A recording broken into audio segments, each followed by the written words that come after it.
नमस्कार, मैं हूं प्रियंका और आप देख रहे हैं राष्ट्रीय जगत विजन न्यूज।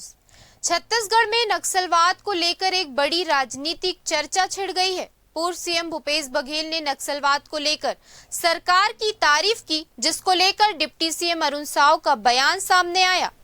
उन्होंने कहा कि पूर्व सीएम भूपेश बघेल ने तारीफ की, इसके लिए धन्यवाद, लेकिन उन्हें स्पष्ट करना चाहिए ये पार्टी का स्टैंड है या उनका निजी मत। सुनिए डिप्टी सीएम अरुण साव ने क्या कहा।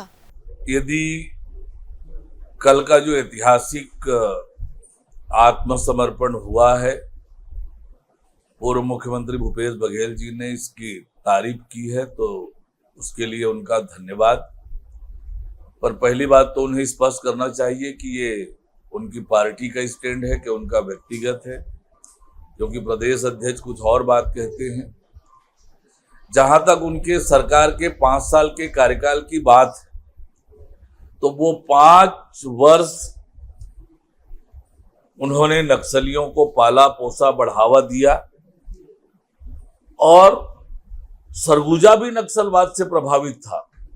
हमारी सरकार में हमने सरगुजा को नक्सल मुक्त किया और 2018 तक बहुत थोड़े से हिस्से में नक्सलवाद रह गया था।